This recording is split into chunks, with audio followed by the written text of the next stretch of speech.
What's up, everybody? This is Brian at GameSense. I wanted to talk to you today about the bringing back of the $50 games, like the rebirth of it. We saw a lot of it in 2025, a lot more than I was expecting. And not gonna lie, I was quite surprised by one, the sales, and two, the quality of the games that released for that price. Um, Take Mafia of the Old Country, right? I don't think anyone expected that game to release for $50. The game sold 800,000 copies in the first 4 days and was already profitable in just that few days. It sold a little over 1.25 million copies total, but that number was updated I think last September, so it's been 4 or 5 months since then. Um, Arc Raiders has sold over 12.4 million copies worldwide while keeping over 90% of its player base. That is insane. Then you got games like Clear Obscura Expedition 33, sold more than 5 million copies, and that's from October 2025. So it's been a few months since then. That even prompting a free content update because of how many copies they sold. So not only did the game release at $50, they said, "Hey, thank you for buying your game. Thank you for keep buying your game. Thank you for keep playing your game. Here's some free update." Ready or Not uh, has sold 13 million copies across all platforms. That's a pretty good game. Um, I didn't know the number was that high until I decided to start doing some research on this topic. Then you got smaller titles that aren't expected to sell to 15 million, like Wu Chang Fallen Feathers has sold over 1 million copies as of September. Um, I don't think they expected that game to sell over 1 billion or right at 1 million, so it probably broke even. Then you got games like Helldivers 2 as of October 2025. So this is a few months ago. Helldivers 2 has sold over 19.4 million copies across all platforms. Cult of the Lamb, a game I hadn't really heard of too much, but as of like October 2024, it had sold 4.5 million copies. That's another surprising hit that I didn't expect. Uh, Control Ultimate Edition. Once the Ultimate Edition came out and you started having more DLCs, Remedy Entertainment announced that Control had sold over 5 million copies, and additionally, over 19 million people played Control through various means, including PlayStation Plus, Xbox Game Pass, and free giveaways. Though only a portion of the sales actually accounted for paid sales, but at least a minimum of 5 million copies were sold. Elden Ring Night Rain has sold 5 million copies as of July 2025. The game has probably sold more than that since then because it hasn't been updated in 6 months, but that's still not bad. 5 million copies for basically a DLC, but it was basically the size of Elden Ring. It's just randomized and stuff, but I think they chose a good price point when they went with that game. So they that's a win for them. The Elder Scrolls 4 Oblivion remastered sold over 9 million copies across all platforms since its release in April 2025, reaching 9 million players within 3 months. I knew that game was popular. I knew that game was going to sell close to 10 million, and it did. And since it's been a couple months since it's been updated, it might have reached 10 million or it's right at it. Alan Wake 2 sold over 2 million copies. That's as of December 31st, 2024. Split Fiction sold over 4 million copies. That hasn't been updated since May 2025. You got Tainted Grail, The Fall of Avalon, a smaller game, smaller budget, but it sold 700,000. That's actually kind of impressive. And one of the last ones I wanted to go over is Adamfall. 2 million players since March 2027. March 27, 2025. The developer confirmed that Adamfall is his most successful launch in over 32 years. Those sales figures remain unannounced. Now you compare that versus games that had 3, 4, 10, 15, 20 times the budget. Borderlands 4 still hasn't confirmed that it's sold 5 million copies yet. And if you watched any of my videos, you know that game needs to sell roughly 20 to 25 million copies to break even. And now that they keep putting that game on sale, that game is on sale again right now. I think it's either a Walmart or a GameStop or something for like $45, which they're only going to keep 70% of that. That's not looking good for them. They might have to actually sell over 25 million copies to make the break even on that game, which is nuts. You got Battlefield 6. It sold over 20 million copies. It's lost over 80% of its player base because people bought it, thought it was going to be great, but the game is actually missing a bunch of features that the beta had. The biggest feature that I loved in the beta was when you were getting drugged by somebody to get revived, that you could actually shoot somebody. That was awesome. Not an actual game. Let's see. Oh, don't forget. So Battlefield has lost 80% of its player base. Borderlands has lost 90% of its player base.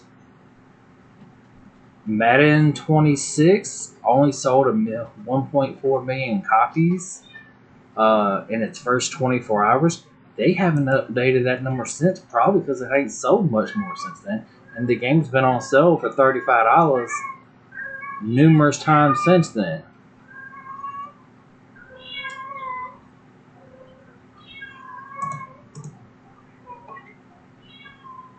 Let's see.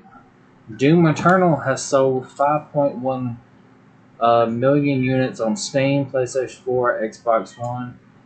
Sales, so Doom Eternal, 5.1 million sold. Okay, that's the second game in this franchise. Sold 5.1 million on Steam, sold an additional 250 to 400,000 units each on the on the consoles, pushing its number to about 6 million. According to multiple reports citing Alenia Analytics, Doom: The Dark Ages reportedly sold approximately 800,000 copies. 200,000 copies on PS5, 200,000 copies on Xbox, and 400,000 copies on Steam. The remaining players, around 2.2 million, are believed to have access to the game through Xbox Game Pass, where it is available at launch. This explains the significant discrepancy between Bethesda's announcement of 3 million players and the actual paid sales. Despite strong critical reception and record-breaking player milestones, the game's sales performance is considered underwhelming for a major AAA title in the Doom franchise, largely attributed to a $69.99 price point and a day one Game Pass availability, which lightly cannibalized full price purchases. So, where the second game in the franchise sold 6 million, the third game sold 800,000 copies. EA Sports FIFA 26 reportedly sold 10 million copies. Sounds like a lot, right? In comparison, EA Sports FIFA 25 sold approximately 19 million on PS5 and an estimated 30 to 35 million copies across all platforms. It literally sold less than a third of the game that came out the year before it. Metal Gear Solid Delta Snake Eater has only sold 1 million copies. I don't think it had a massive budget, but for the game to release at absolutely full price, I got the game on sale for like $30 or something. That game should have been probably around $40 when it launched, because I'm pretty sure that number is higher than the million now, because I think that million was around October, November, and it's been on sale a lot for half off since then. The two big ones that really hurt, Concord, everyone knows the story. It had a development cost of $400 million. The designer John Wieniski said the game was in development for 8 years. It only sold 25,000 units, and a good chunk of those were actually refunded within the first 2 weeks. So the game might have actually had 0 sales on a $400 million budget. Then you got Suicide Squad Kill the Justice League. In May 2024, Warner Brothers revealed that it had taken a $200 million loss on one game. Now, here's the crazy thing. A lot of the $50 games that I mentioned, the $40 to $50 games, they were quality. They might have not have been the longest stories. They might have not have been Elder Scrolls length or The Witcher 3 length, but for being stories that you could probably play multiple times, that you could enjoy, that they were high quality games. And then that's for 50 with smaller budgets. Well, the 50 outsold a lot of the ones selling for 70 in terms of units sold, with maybe a quarter of the budget. So you made $20 less per game, but if you outsell them, and then you only got to make like a quarter of what the $70 game made, that's a pretty big difference. And there's some damn good games on that $50 list. Like Night Rain, you could easily put a couple 100 hours into. I've thoroughly enjoyed the Mafia story. I think that's the best story in the entire franchise, including Mafia 1 when it got remastered. I didn't actually put the sales for that one. That's a really good game. I enjoyed the remaster on that. I think it released at 50. Just because games can charge $70 and $80 now doesn't mean they should. And it's sad that we're seeing games released for $50 sell more with a smaller budget, and the games be made better. That's the crazy part, is the made better part. How do you have a $400 million budget and your game is trash? Not just gameplay wise, but it's buggy as hell.